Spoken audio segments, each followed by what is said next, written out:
Selamat malam teman-teman, mudah-mudahan kalian semua selalu diberikan kesehatan dan rezeki yang berlimpah, amin ya rabbal alamin. Masih di seputaran kasus Pina Cirebon, kini kembali mendapat sorotan setelah seorang saksi baru muncul lagi. Nah, dan ini membawa bukti penting berupa foto saat kecelakaan Eki dan Pina di jembatan Talun Cirebon yang terjadi pada 27 Agustus 2016 silam. Nah, bahkan orang ini sempat menghubungi tim Fakta, kalau nggak salah tim Faktanya itu yang dipimpin oleh Fitra, Elsa Sarip dan kawan-kawan. Dan kenapa ini nggak direspon sama sekali sama tim pencari fakta yang seharusnya ini direspon kalau ingin mencari fakta yang sebenarnya. Nah, orang ini menyatakan dirinya menyaksikan kejadian tersebut secara langsung, termasuk mendengar suara benturan keras kepala Eki dengan tiang di jembatan Talun. Nah, Najrudin mengaku bekerja di dunia sepak bola dan pernah menjadi pelatih pada tahun 2016. Nah, ia bekerja dengan menambal bola ke sekolah-sekolah. Nah, pada malam 27 Agustus 2016 silam, Najrudin berjalan kaki dari arah Sumber Cirebon. Nah, sesampainya di jembatan Talun, Najrudin merasa takut melihat seseorang duduk sendirian. Dan ia khawatir orang tersebut akan merampas barang-barangnya seperti handphone dan uang hasil tambal bola. Nah, saat sedang merokok untuk menenangkan diri, Najrudin melihat sebuah motor yang melaju dengan kecepatan cukup tinggi bergerak zigzag ketika mendekati pembatas jalan jembatan Talun. Motor tersebut berdiri atau standing di atas roda belakang dan oleng. Nah, motor itu terjatuh, sedangkan pengendaranya terlempar hingga membentur tiang jembatan. Nah, Najrudin sempat mengira motor itu bertabrakan dengan pengendara lain dari arah berlawanan. Nah, Najrudin juga mengungkapkan bahwa ia sempat mengambil foto kejadian kecelakaan di jembatan Talun tersebut dengan kamera handphone miliknya. Dan dia juga meyakini bahwa foto kecelakaan Eki dan Pina itu masih tersimpan dalam handphonenya. Nah, seperti apa videonya? Yuk kita simak. Let's go. Motor itu berhenti lagi ke pinggir, saya deket orang itu kan. Nah, itu motor itu di pinggir, dia jalan tuh. Bertiga itu. Ya, siapa? Yang tadi yang saya bilang begal itu. Yang berdiri itu jalan kaki? Iya, jalan. Enggak, bukan, dia nggak berdiri Pak, waktu itu duduk ya. Dia jalan kan. Dia duduk orang itu? Iya kan, berdiri terus kan. Nah, asalnya duduk kan? Ya, betul. Berarti Pak Adi dong? Tahu. Siapa? Nggak kenal. Yang duduk itu Pak Adi, rambutnya gondrong. Iya, pokoknya apa pokoknya kayak orang, kayak ya orang habis dia mau sapir udah berbulan, berhari-hari, bisa jadi berminggu-minggu atau berbulan-bulan dia nggak pulang ke rumahnya. Itu Pak Adi itu namanya. Jadi bukan begal itu Pak, orang lagi ziarah. Ya kan, saya nggak tahu Pak. Ya, yang ada di perasaan saya kan cuma saya rasa takut Pak. Pak Adi itu jadi berdiri, asalnya duduk. Iya. Dia lagi makan Pak. Saya nggak tahu. Pokoknya itu kalau itunya saya nggak. Dia mau makan Pak, karena ada yang ngasih nasi bungkus. Pak Adinya berdiri. Berdiri terus dia jalan bertiga tuh kan. Ada orang. Iya, mendekati itu kan, mendekati. Ada orang, dua orang ke sini nyamperin. Betul. Oh, sama. Terus saya juga mau nyamperin tapi masih ragu.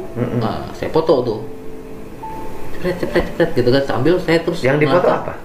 Ya semua langkah dia, orang tiga itu sama korban itu jalan. Sama apa difoto? Iya. Fotonya ada? Insya Allah ada. Ada? Insya Allah. Di mana? Ada di HP. HP-nya masih hidup? HP-nya udah mati tapi saya akan usahakan. HP selain ke saya nanti di-recharge sama saya bisa? Kalau insya Allah ya. Nanti iya. Nanti selain ke saya di-recharge. Bahkan berita acara aja penyerahan ke saya. Aman Pak. Histori saya. Soalnya kalau HP itu yang lama itu jarang saya ini Pak, saya buang, saya bisa saya simpan walaupun udah ada. Tapi HP-nya ada. Masih ingat HP yang pakai motor HP yang mana? Ada. Kan HP itu kadang-kadang Nokia. Udah bukan. HP itu kan ini jelek simpen. Kan udah berapa tahun tuh, udah berapa kali ganti HP ya kalau Gilang atau Om Dut. Om Dut tuh tiap bulan ganti HP, Pak.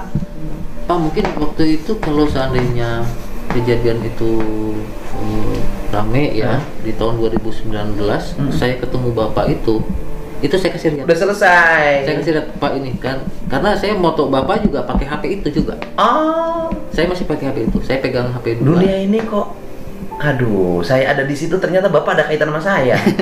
Ada kaitan nama Ispan. Ispan ini jadi anggota DPR RI sekarang. Ada kaitan almarhum Pak Debarka. Alhamdulillah.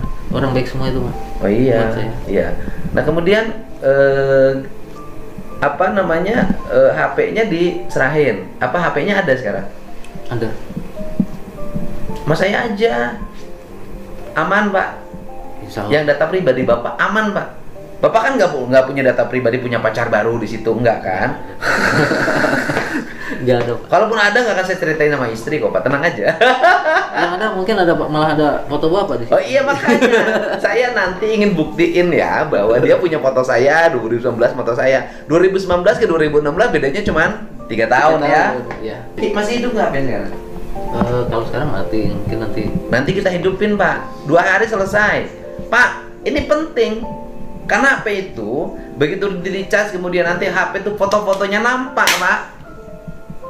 Selesai ini barang, Pak. Karena nggak ada yang punya data.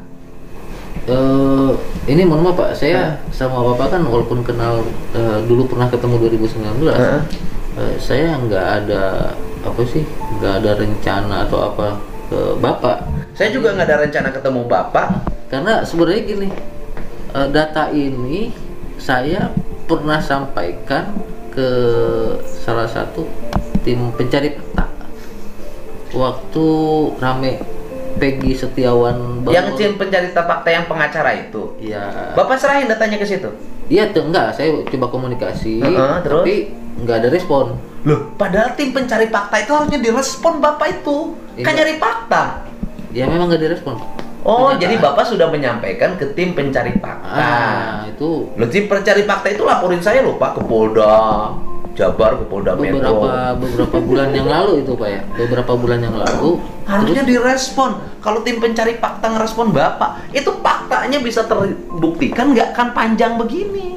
Selesai. Ya tapi sudah. Nah terus akhirnya ya Bapak bisa ketemu dong, bisa ketemu saya lah di sini hari ini. Iya, itu Ya, pun kan? lewat Mas Koko. Mas Koko. Mas Koko siapa? Mas Koko itu yang punya channel itu juga. Oh. Gitu. Yang punya channel itu saya kemarin malam itu jam 1-an, sekitar jam 1. Nah, udah saya langsung bilang saya ada bukti, saya ada di situ. Oke. Nah, saya melihat kejadian itu. Ada buktinya. Ya saya bilang memang saya melihat gitu. Saya menyadari bahwa kejujuran pada kasus ini itu nggak begitu penting. Kalau cuma jujur aja, Yang penting itu fakta. fakta buktinya. Yang jujur udah banyak, Pak. Ya, Tapi ya. karena tidak ada fakta yang Karena jujur, ada fakta. oh itu saksi-saksi dikumpulin Deddy Mulyadi tuh.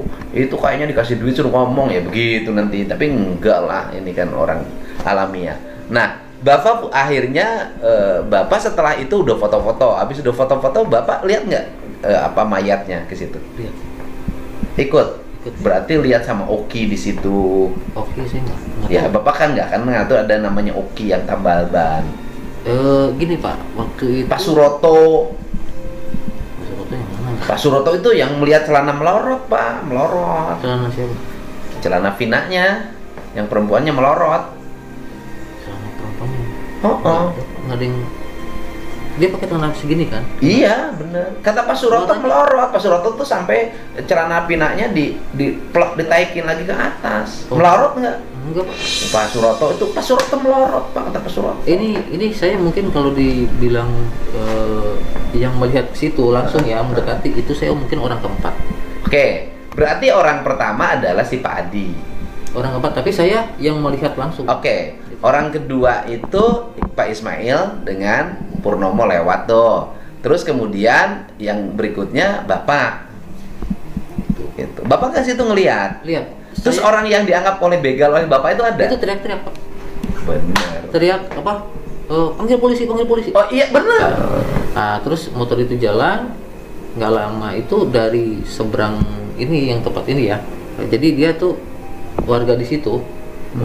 Itu kan dia ngelawan arah tuh. Berarti Bapak yang dianggap begal tuh ada. Ada, dia liatin saya, Pak. Udah nggak takut lagi Bapak waktu itu? Takut masih, Pak. Tetap masih takut. Belum dia serem, Pak. Ya gimana ya? Ya memang serem.